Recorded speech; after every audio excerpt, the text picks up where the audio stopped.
Olá, sejam bem-vindos e bem-vindas a mais um Gestão Unesp, a oportunidade de conhecer as ações da reitoria da nossa universidade. Hoje nós vamos falar sobre as ações da Pró-Reitoria de Extensão Universitária e Cultura com a pró-reitora, a professora Cleópatra Planeta. Professora Cleo, muito obrigada mais uma vez por sua participação aqui no Gestão Unesp. Eu é que agradeço o convite.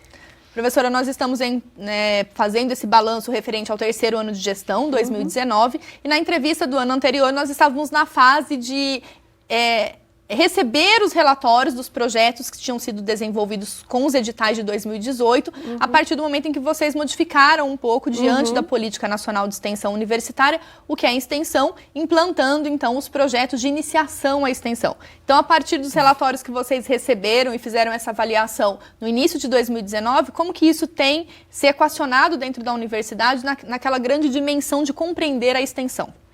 Bom, a nossa avaliação é que nós estamos avançando, né, na direção de realmente colocar a extensão universitária como uma dimensão acadêmica, né, e os projetos que estão sendo submetidos, eles têm avançado nessa direção. Então, nós temos projetos muito mais estruturados, o processo de avaliação, ele também ele se estruturou de uma forma que, a partir do parecer, os coordenadores podem adequar os projetos, então isso é muito bom, que se estabeleceu um diálogo entre avaliador e coordenador do projeto. Então o resultado sempre é, né, esse diálogo de parecerista e proponente sempre tem um avanço no projeto, que é muito importante, né, que quem coordena, que quem elabora o projeto receba as críticas e a partir daí reflita, e se ele achar que é conveniente muda ou não, ou justifica por que não. Isso avança muito, né, na elaboração da proposta do projeto final.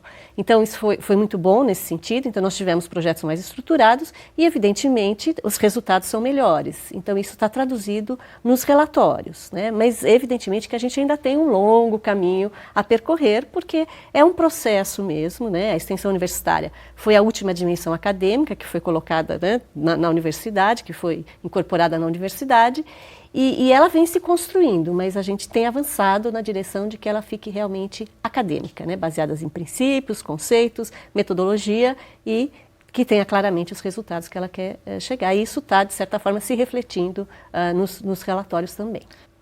Professor, em meio a esses relatórios, em 2019, vocês estavam recebendo, né, os projetos e fazendo a avaliação dos projetos que foram desenvolvidos ao longo de 2019. Na ocasião, tinham chegado mais ou menos 400 projetos para avaliação. E como foi, professor, esse processo, né, essa sistematização desses projetos, a partir das reconsiderações, para aqueles que efetivamente foram desenvolvidos ao longo do ano passado?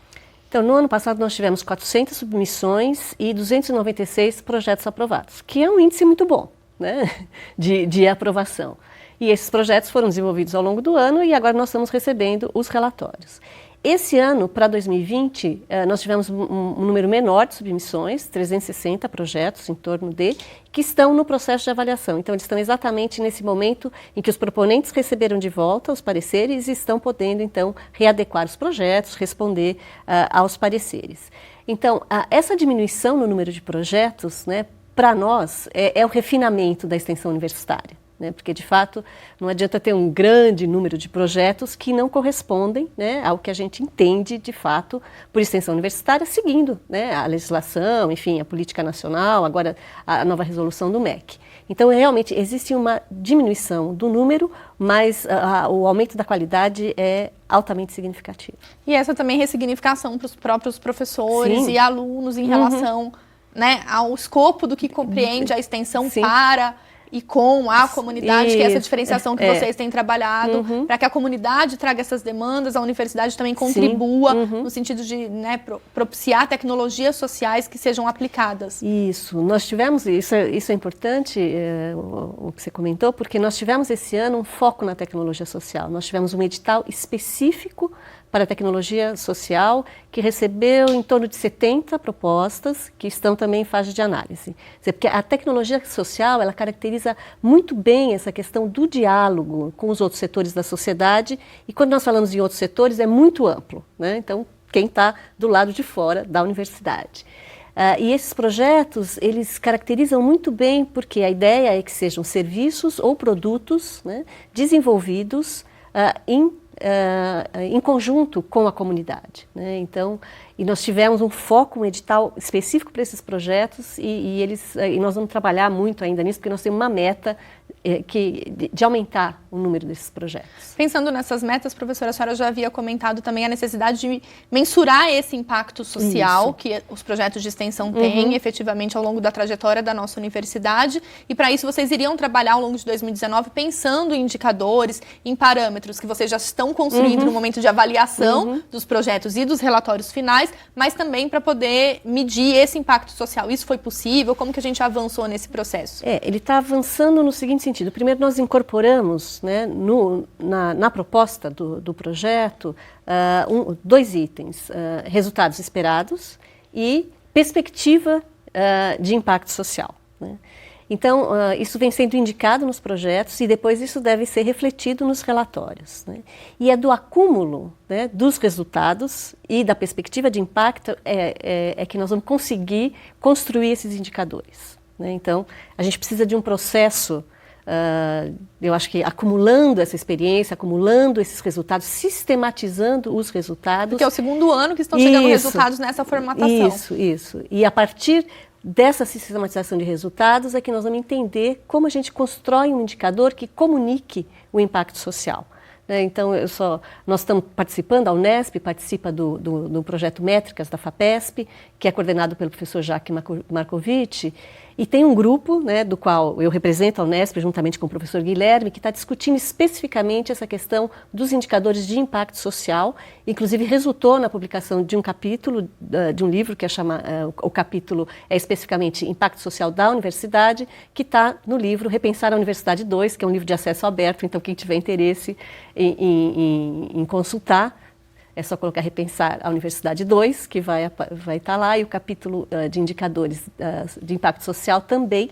Então, existe todo um movimento pensando nisso, mas é um grande desafio, porque é uma coisa muito nova, né, para a universidade, para o trabalho acadêmico, mostrar o seu impacto social. E também uma outra relação importante que vocês gostariam que as pessoas conhecessem os projetos que são realizados dentro da nossa universidade, fazendo um mapa, né, desses projetos, onde eles estão, né, qual o modo de atuação, né, e como que a gente está com esse portal aí que vocês estavam chamando, né, desses projetos de extensão. O portal foi desenvolvido, o portal está pronto, nós não conseguimos colocar no ar ainda, porque os relatórios do ano passado, quer dizer, dos projetos de 2018, que foram apresentados em 2019, eles ainda não vieram numa formatação adequada para que ele fosse colocado no portal, da forma que nós idealizamos. Pode ter acontecido um problema de comunicação, que nós, né, no momento em que nós passamos as orientações para a elaboração do relatório, não ficou exatamente claro como nós queríamos no formato, né, para poder colocar no portal e aí sim publicar, né? E então, como eles não vieram, né, com a formatação adequada, seria muito difícil, seria um trabalho de edição muito grande que a gente não teve condição de fazer. Então, esse ano, nós já passamos orientações mais claras, mais específicas, para que os relatórios venham num formato adequado e aí sim a gente possa dar visibilidade, e eu acho que isso vai ser muito bom. Então, foi esse o processo, mas o portal está pronto. A gente só precisa realmente agora ter todos os relatórios no formato, conteúdo. Isso, porque precisa ser muito homogêneo, né? E é um número muito grande de projetos. E eles precisam vir realmente numa linguagem e num formato muito homogêneo para que a gente possa, daí sim, dar visibilidade. Além dos projetos, nós temos os cursos de extensão, nós comentamos sobre eles, né, como que eles têm que ser vistos pela comunidade, propostos pela nossa comunidade, e para isso vocês fizeram, junto à Câmara Central, né, de Extensão Universitária e Cultura, reuniões e discussões para sair uma resolução disso, para sistematizar esses cursos. Eu gostaria que a senhora comentasse um pouquinho sobre isso. Isso, nós temos uma nova resolução dos cursos de extensão, então nós revimos a resolução anterior, e basicamente essa revisão ela foi feita num trabalho muito próximo com o IEP3, para incluir a regulamentação dos cursos de extensão à distância, né? Então, isso é uma coisa nova para a universidade, né? A utilização dos ambientes virtuais de aprendizado. Então, nós colocamos uma legislação para esses cursos, né? E também para os cursos livres, os chamados MOOCs, né? Que são os cursos livres, que né, que são oferecidos e as pessoas podem, né, ter acesso, enfim. E esses cursos agora eles vão poder ser certificados por demanda. Então, se o estudante, né, que estiver fazendo esse curso tiver interesse em certificação, ele pode solicitar. E aí existem as normas todas que também foram regulamentadas para que... Que era o portal Unesp Aberta, né? Os cursos que a gente estavam nisso, vinculados ao antigo Núcleo de Educação à Distância. Isso. Então agora, né, com o IEP3, então essa regulamentação... Então essa nova regulamentação, né, além de também trazer uma evolução em relação aos cursos presenciais, né, também incorpora essa questão da normatização dos cursos à distância e também dos cursos livres, né, à distância, que são livres. Uma outra resolução diz respeito à prestação de serviço que é realizada pela universidade, que foi uma grande discussão se ele é extensão, se não é, se essa prestação de serviço cabe dentro, né, da Política Nacional de Extensão, do modo como ela está posta. E aí, para isso, vocês têm trabalhado numa regulamentação para que a comunidade continue prestando esse serviço, que é de extrema relevância, mas que se compreenda e consiga sistematizar essa prestação de serviço. Não, a prestação de serviço é extensão universitária. Eu acho que isso está claro. Quer dizer, a resolução do MEC, né, de 2018, deixa claro, né, dentre o que eles colocam como extensão universitária, a prestação de serviços é uma forma de extensão universitária, porque ela dialoga com os outros setores da sociedade, né, e ela já vinha sendo discutida na universidade, já existia, né, uma portaria com regulamentação da prestação de serviço, mas tudo é muito dinâmico, de tempos em tempos a gente precisa rever e propor as modificações. Então, nós fizemos isso foi amplamente discutido na comunidade e resultou numa resolução, agora nós tínhamos uma portaria, agora é uma resolução, que já foi aprovada na Câmara Central de Extensão Universitária e Cultura e agora está aguardando, né, para que seja pautada no CEP e apreciada pelo CEP. Então, a resolução, ela evoluiu no sentido de que ela deixou bem claro o que é assessoria, o que é consultoria, o que é assistência e atendimento e o que é prestação de serviço técnico especializado, que é o que usa a infraestrutura da universidade, né? Então, ela deixa claro, né, nos nossos laboratórios, nas nossas clínicas. E ela dá também todo o trâmite, né, para essas atividades de extensão universitária, né? E agora nós estamos no momento, estamos aguardando que seja pautado e apreciado pelo CEP e também já trabalhando no sistema, né, para o sistema vai ficar muito mais amigável, digamos assim, né, porque a resolução dá mais agilidade no trâmite. Então nós estamos também paralelamente trabalhando no módulo de prestação de serviços do CISPROEX. E nós temos também essa central de gerenciamento dos serviços de extensão, que é isso que a senhora havia comentado, né? Que é exatamente, né? A central de gerenciamento nada mais é do que o módulo, né, que está dentro do CISPROEX. Da prestação, para cadastro da prestação de serviços, que está dentro do CISPROEX. Professora, nós temos também essa dimensão da cultura, que nós estamos falando, né? A Câmara Central de Extensão Universitária e Cultura. Nós havíamos antecipado na entrevista do ano anterior que havia sido feita essa modificação e tudo isso implicou em várias ações culturais que vocês realizaram no ano de 2019, mas sobre isso a gente comenta daqui a pouco. Tá? O Gestão Unesp vai para um breve intervalo e já volta.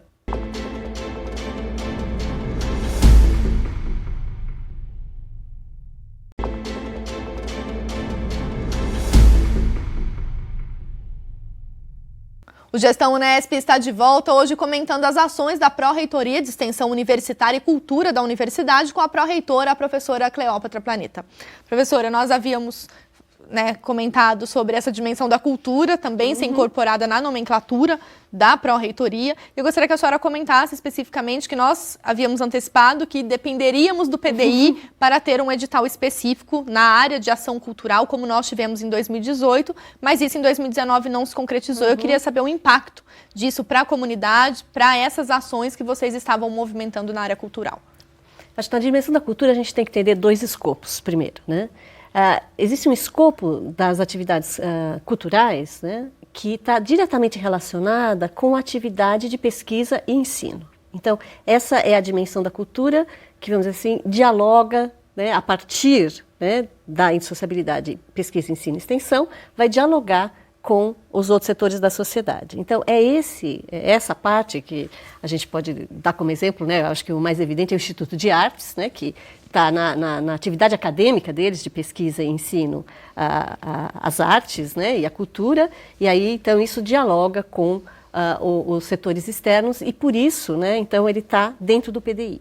Né? Realmente aí não teve um edital específico, porque nós tivemos realmente uma restrição de recursos e nós tivemos aí que fazer algumas adequações. Então não teve um edital específico para essa parte, né, da dimensão da cultura, né, desse escopo da cultura. A cultura tem um outro escopo, que é a cultura nossa, que é produzida dentro da comunidade acadêmica, independentemente do trabalho acadêmico, da pesquisa e do ensino, que é uma coisa que é natural, né, da comunidade, da expressão artística e cultural da própria comunidade. Essa parte nós pudemos fomentar com recursos do convênio Unesp Santander, porque dentro, né, do Bem Viver para Todos, uma das ações é a ação fomentar a cultura na comunidade. Então, essa cultura parte para todos, né? Então, esse edital foi lançado e muitas, né, eu diria que 95% das unidades fizeram propostas, foram aprovadas, e isso aconteceu ao longo do ano. Nós tivemos a Semana de Ação Cultural, que também foi um grande sucesso,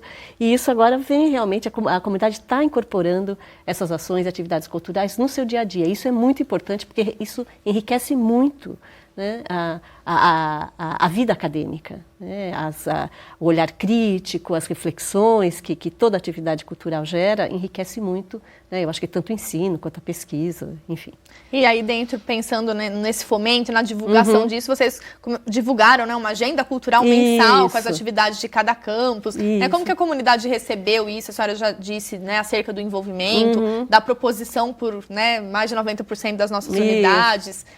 Eu acho que a agenda cultural ela é muito importante porque ela unifica essas ações que estão acontecendo, né? Porque a gente sempre tem a Unesp, né, por ser multicampus, ela está toda distribuída, então a gente tem várias coisas acontecendo, uma diversidade enorme, né, de ações e de atividades, e eu acho que a agenda cultural ela traz toda essa diversidade e dá uma identidade para a Unesp. Eu acho que isso que é importante, né? Então a gente sabe tudo que está acontecendo em todos os campos, né? E isso traz como uma universidade que está exercendo, né, as suas atividades e a sua ação cultural e avançando e evoluindo, enfim, discutindo e refletindo sobre todas as questões, né, da sociedade contemporânea. Dentro, né, dessas ações culturais, a gente tem o coral da Unesp, que é bem sistematizado, né, histórico, né, de grande impacto na comunidade, e a gente havia dito que era preciso assim, aumentar um pouco essa visibilidade, né, esse diálogo ainda maior com a comunidade interna e externa participando do coral, né? Como que em 2019 a gente conseguiu fazer essa aproximação, professora? Os corais têm um trabalho muito importante da universidade, né? Mesmo no momento que nós temos dificuldades, os corais circulam. Eles fazem apresentações locais e também circulam pelas cidades do entorno e circulam em outras cidades, em outros municípios que têm Unesp, e eles fazem, né, esse papel enfim, de agentes culturais, digamos assim, né? E não só os corais, como a orquestra acadêmica também. Né? Tivemos apresentações no fim do ano para, né, fechar o processo. Teve uma apresentação muito bonita da orquestra acadêmica com o coral do Instituto de Artes, né, de São Paulo. Então tem toda o circular, vamos dizer assim, né, da orquestra e dos corais, que fazem, né, esse papel de levar a cultura e também dar visibilidade à universidade. No aspecto desse diálogo que vocês têm fomentado ao longo da gestão, de aproximação com o ensino, com a pesquisa, na entrevista anterior a gente tinha falado sobre as UNATs, né, o impacto delas positivo, mas que elas também pudessem, né, incorporar a nossa graduação, o nosso aluno de graduação, o nosso aluno de pós-graduação em suas atividades. Né, como que a UNAT ela tem se expandido, né, nessa perspectiva de pensar a extensão também pela dimensão do ensino e da pesquisa? Nós temos realizado algumas reuniões por videoconferência, né, infelizmente também por uma questão, né, de restrição financeira do PDI, nós não pudemos fazer um encontro presencial de UNATs, mas a gente tem a ferramenta da videoconferência que a gente usa bastante, e nós estamos discutindo, porque o que é importante, né? Que a UNAT não seja um grupo isolado dentro da universidade, e que ela realmente, que essas pessoas que vêm para a UNAT, que elas possam se sentir dentro do ambiente acadêmico, né? E que os nossos alunos também possam interagir. Então, e a gente precisa o tempo todo discutir, refletir sobre isso, para que não haja um distanciamento e que não fique um núcleo isolado. Então, nós fizemos essa discussão com os coordenadores, Eu fico pensando que numa próxima etapa, uma nova rodada de discussão, vai ser importante trazer também, né, as pessoas da terceira idade que fazem parte das UNATs, para que a gente possa evoluir.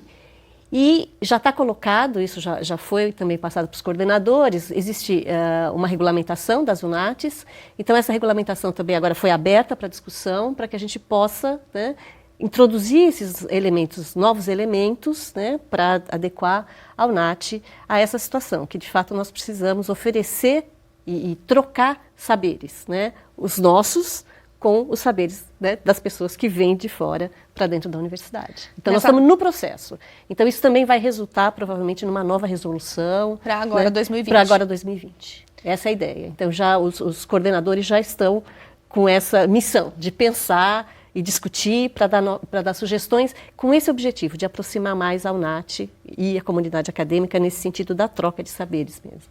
Também para sistematizar, né, um outro braço da extensão universitária, onde estão as empresas juniores, né, foi feita essa resolução, nós comentamos sobre ela em entrevistas anteriores, que cada uma das empresas faria um grande projeto, entregariam para vocês, e é o momento de receber esses relatórios também, no sentido de verificar como essas empresas juniores da Unesp, elas têm caminhado, contando com o suporte da universidade, mas mantendo a autonomia, né, de gestão dessas empresas, que é o que caracteriza, né, ser uma empresa júnior. Gostaria que a senhora falasse um pouquinho, né, sobre como está esse diálogo e o resultado, né, dessa sistematização. Em 2019, nós tivemos o primeiro ciclo, né, de avaliação dos relatórios depois da regulamentação das empresas juniores, né, que é uma portaria Unesp que regulamenta em função da lei federal, né? Então, e nós tivemos o primeiro ciclo de apreciação desses relatórios. Então, foi um processo muito trabalhoso, muito difícil, mas muito bom. Eu acho que teve assim, os resultados foram excelentes. Então, como toda primeira vez que a gente faz, né, teve muito atraso de entrega de relatório, e depois a organização, né, de pareceristas e emissão dos pareceres. Então, foi tudo muito, eu diria assim, muito trabalhoso, né? Mas o resultado, né, que nós estamos tendo agora, quer dizer, nós vamos ter uma reunião da Câmara Central de Extensão Universitária e Cultura agora em fevereiro, que nós ainda temos alguns relatórios de empresa na pauta, de 2018. Né? Quer dizer, realmente houve aí... Mas foi um processo muito bom. Né? Por quê? Porque no relatório, os alunos apresentam um relatório acadêmico, né, em função da proposta que eles fizeram, né, inicialmente. Que é um plano anual de atuação. Isso, que é um plano anual de atuação, então é um relatório das atividades, é um relatório acadêmico, né, e também eles têm que apresentar um relatório contábil e financeiro da empresa. Né, e isso é muito importante. Né, e isso foi difícil, né, mas isso, eu acho que o resultado mostrou o envolvimento dos alunos, né, dos pareceristas, em realmente olhar se estava tudo certo, se não estava, se faltava algum documento, precisava, eles têm 60 dias para corrigir, né, os apontamentos, e eu acho que isso resultou num aperfeiçoamento muito grande das empresas. Eu acho que aumentou o envolvimento dos alunos e também dos docentes que participam como supervisores e orientadores, né, então acho que teve um vínculo maior, e desse senso de responsabilidade com a empresa, né? Porque realmente é uma empresa. E nesse processo também, eu acho que houve um reconhecimento de algumas empresas que elas não precisam ser empresas, que o trabalho que é feito por aquele grupo, ele pode ser feito de uma outra forma, né? Um grupo de estudo, enfim, né? Ele não precisa ser uma empresa. Então isso é muito importante, porque eu acho que estabelece um padrão, né? E estabelece esse senso de responsabilidade, que é muito importante, e isso só vai melhorar o trabalho.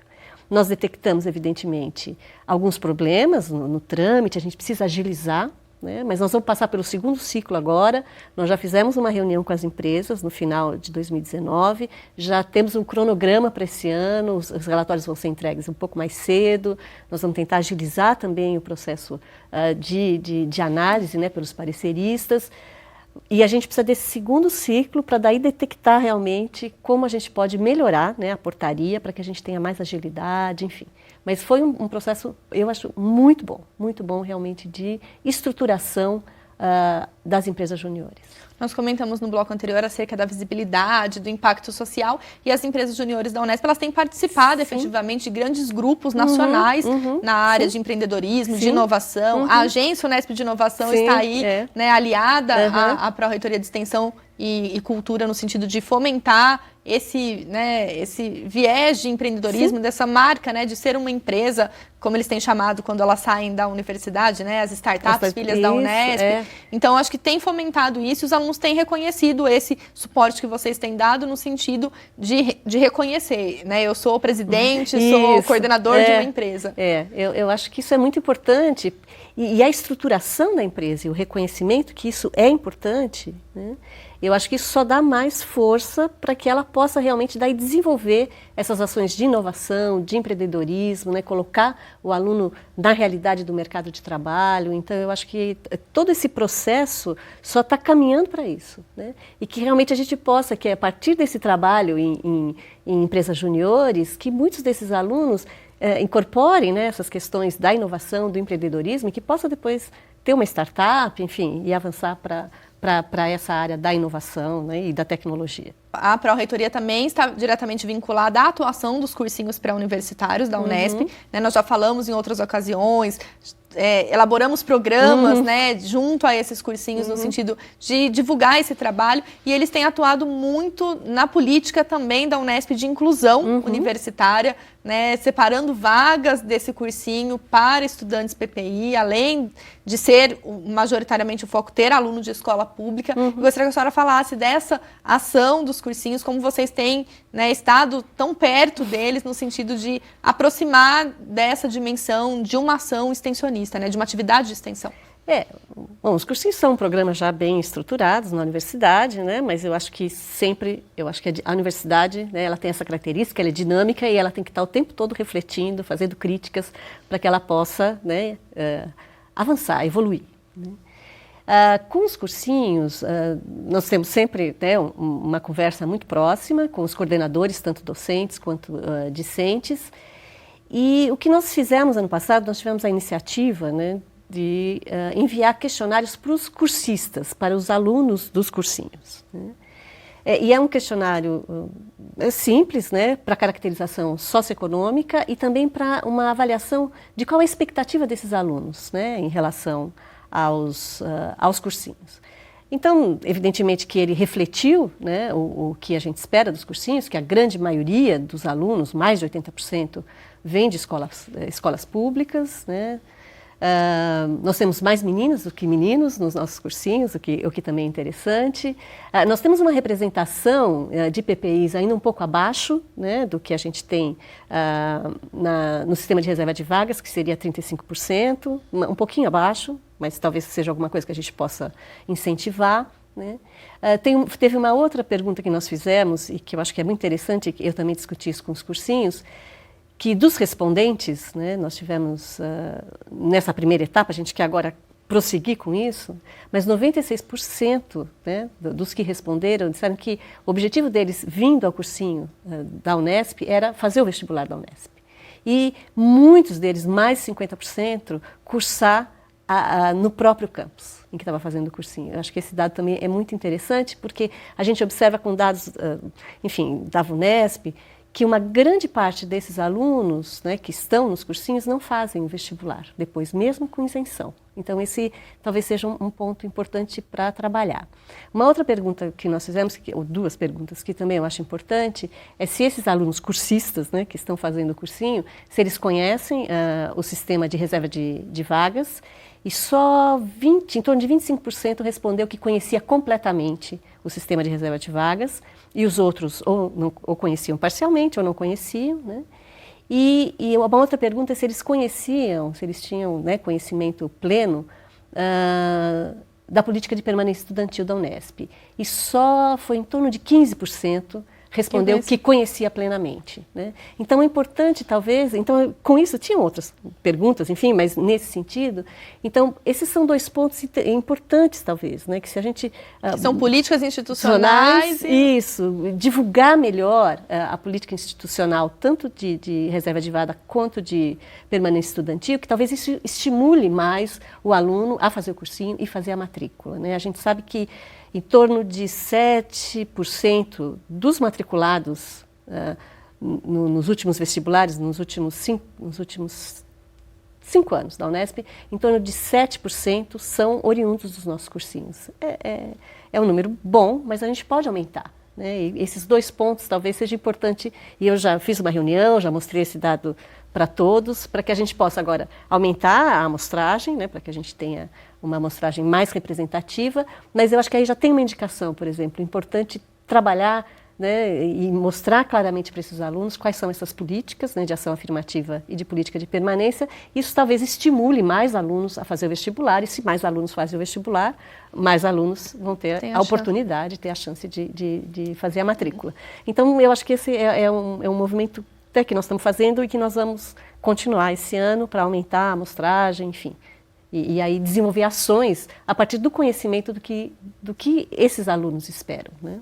Isso vai muito ao encontro do que a senhora já havia pontuado, que a gente precisa conhecer mais esses cursistas, os cursinhos ter um banco de dados, né, sistematizado, porque muitos desses cursistas que ingressam, eles acabam voltando ao cursinho para contribuir enquanto professores, voluntários ou até mesmo na parte administrativa. Então a gente conseguiu avançar um pouco, professor, em olhar para esse banco de dados, além desse questionário que foi aplicado, né, para ter esse mapeamento, que alguns também prestam concursos públicos, prestam outras universidades, resultado no Enem, né, que isso implica no SISU, né, como que a gente conseguiu, né, ter acesso a esses dados ou estamos em processo de?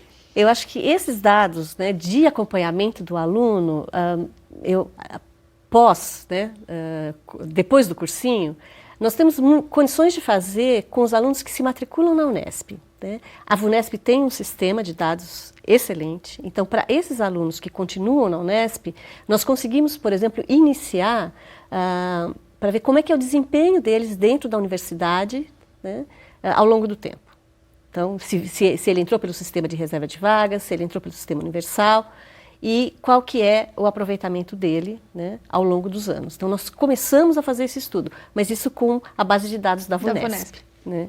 Então esses a gente consegue acompanhar porque são nossos alunos. Mas os que não se matriculam na Unesp é muito difícil, porque nós temos, né, um sistema que foi desenvolvido, que é o SIS Cursinho, que nós tentamos no início implantar, mas foram muitas dificuldades. Quer dizer, a gente teve muita resistência. É um sistema, eu acho que ele é bastante complexo, mas é muito interessante, né? E foi muito difícil, né? Talvez agora a gente esteja no momento de retomar e tentar novamente. Mas existem algumas coisas mínimas, né, que nós fizemos ano passado e que já ajudou muito, que é ter um nome, veja como é simples, o nome, o CPF e o contato de cada um dos alunos. Isso pode gerar um banco de dados, é assim, uma coisa muito inicial, mas pode gerar um banco de dados em que a gente possa depois acompanhar esse aluno que não fica na Unesp, né? Então, essa foi a iniciativa. E a partir desses e-mails é que nós conseguimos enviar os questionários pelo Google, pelo Forms, né? E esses alunos, então, deram retorno respondendo às perguntas que nós fizemos. Então, eu vou dizer assim, nós estamos numa coisa muito ainda embrionária, mas a gente tem que começar por algum lugar. E eu acho que já foi um começo, nós já tivemos retorno e já pudemos começar esse diálogo com os alunos. Então, a gente sempre tem que ter esse olhar otimista, né? Mesmo que ainda seja o início bem assim, ainda, né, manual, enfim, mas já é um início. Eu acho que já foi um passo importante e eu acho que mostrar isso é uma sensação minha, né, evidentemente, mas discutir isso com os coordenadores, tanto discentes como docentes, eu acho que já também despertou um interesse maior. E esse ano eles também vão se envolver na aplicação dos questionários, enfim. Então a gente vai avançando, mas a gente tem que ir passo a passo, né? Professora, outro passo também que vocês têm dado sistematicamente é olhar para a extensão na dimensão vinculada ao ensino e à pesquisa, como eu já pontuei, mas a gente vai falar um pouco mais sobre isso no nosso último bloco. Tá certo. O Gestão Unesp faz mais uma pausa e já volta.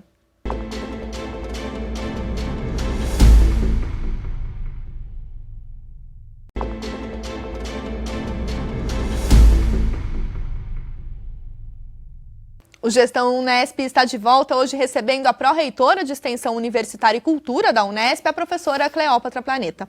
Professora Cleo, nós já mencionamos que a extensão ela está muito vinculada ao ensino e à pesquisa, e nós tivemos uma entrevista no fim do ano passado acerca da curricularização da extensão universitária, né, com a participação também da pró-reitora de graduação, a professora Gladys, e a partir daquele momento vocês já estavam fazendo uma negociação junto aos coordenadores, né? Teve uma minuta de resolução que a professora Gladys já comentou aqui no Gestão Unesp. Eu gostaria que a senhora falasse um pouquinho, né, em que momento nós estamos desse diálogo e como a extensão tem enxergado esse processo.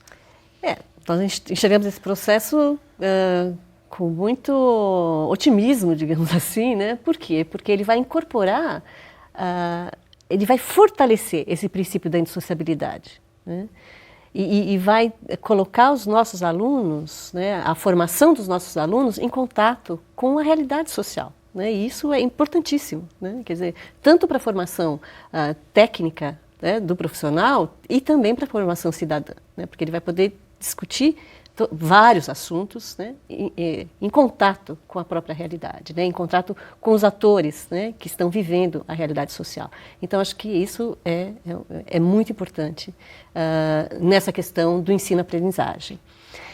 Nós estamos construindo, né, que nós já temos um documento, né, elaborado, mas é uma construção coletiva. E envolve duas dimensões acadêmicas, né? A extensão e a graduação. Então, isso aumenta a complexidade, né? E nós temos feito isso de uma forma muito participativa, né? É realmente uma construção coletiva. Então, nós já tivemos esse documento, né, que resultou de todo esse processo. Ele foi discutido na Câmara Central de Extensão Universitária e Cultura, a professora Gladys deve ter dito também, foi discutido na Câmara Central de Graduação, e nós estamos na fase de sistematizar, né, essa discussão, as contribuições que foram feitas para que a gente tenha um novo documento, né, que a gente caminhe, né, para um documento consensual.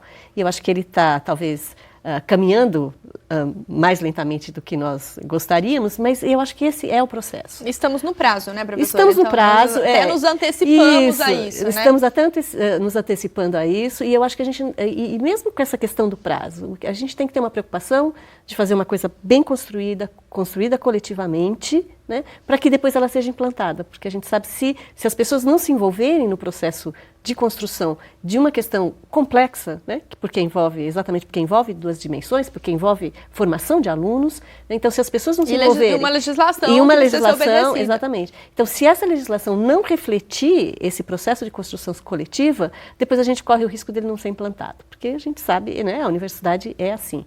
Então, eu acho que está aí, tem um documento, ele já está construído e nós estamos aí, então, agora com as próximas etapas, né, de sistematizar, chegar num documento consensual e aí sim colocar nos colegiados para apreciação e aprovação.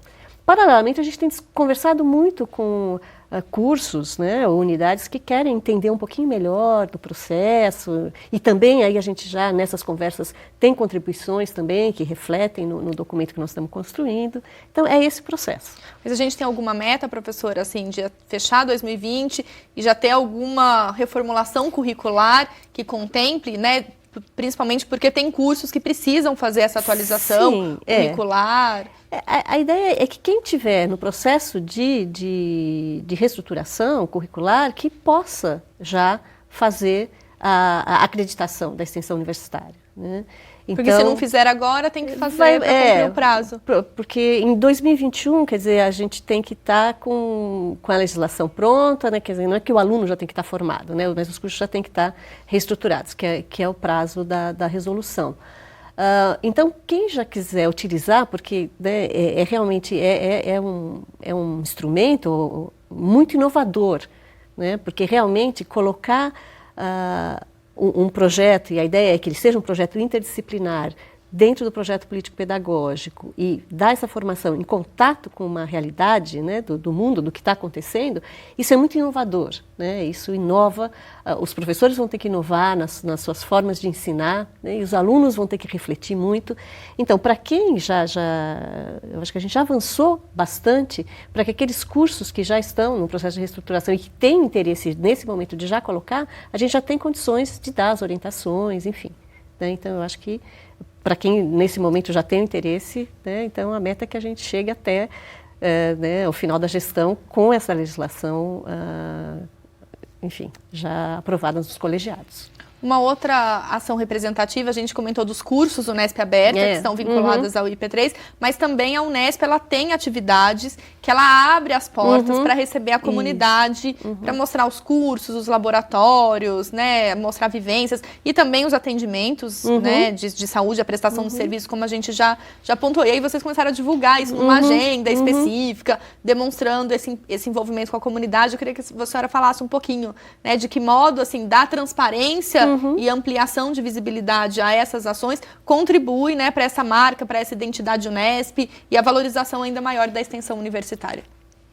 Porque nós sabemos que as unidades, elas fazem, elas abrem, né, as unidades e os campos se abrem à comunidade, e isso costuma acontecer em períodos diferentes, cada um faz de acordo, né, com a sua disponibilidade.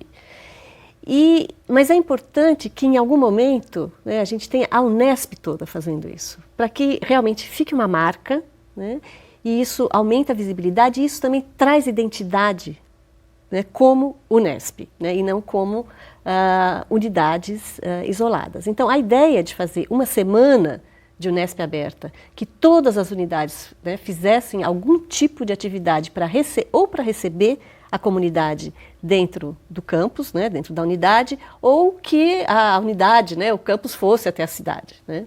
Então, era essa ideia de colocar tudo isso em uma semana, né, que as pessoas, eu acho que todo mundo pode continuar fazendo, de acordo com o seu cronograma, mas colocar isso numa semana, porque isso traz identidade e traz uma marca, né, e eu acho que isso é importante para a universidade.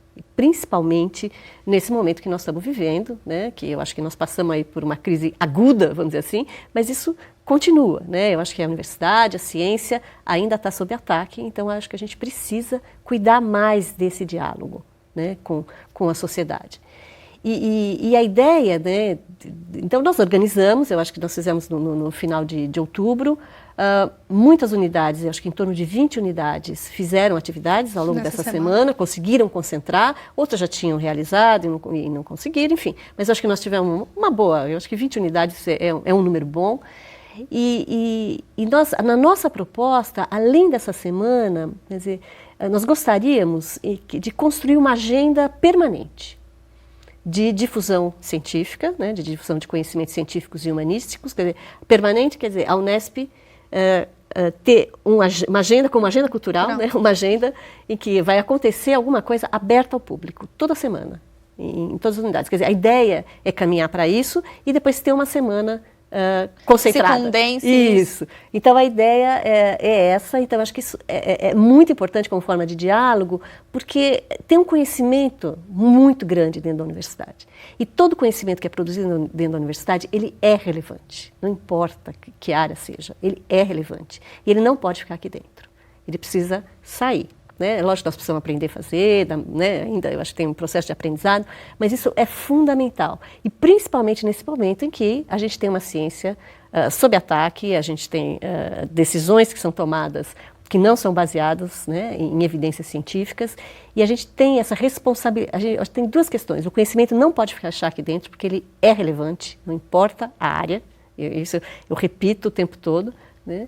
E a gente precisa abrir esse conhecimento e a gente precisa levar o que a gente chama de letramento científico, que as pessoas precisam conhecer qual é o método científico, como o conhecimento é produzido, né? E se apropriar disso para tomar as próprias decisões. Né? Então eu acho que construir essa agenda permanente, que a Unesp se abra, né, toda semana com algum evento, né, algum tipo de atividade que seja aberta à comunidade para, né, compartilhar esse conhecimento e também ouvir o que está acontecendo lá fora, eu acho que isso é fundamental nesse momento E a gente não pode perder isso de vista, né? E depois precisa uma semana que identifique, que dê uma grande visibilidade, né, para o trabalho que nós estamos fazendo.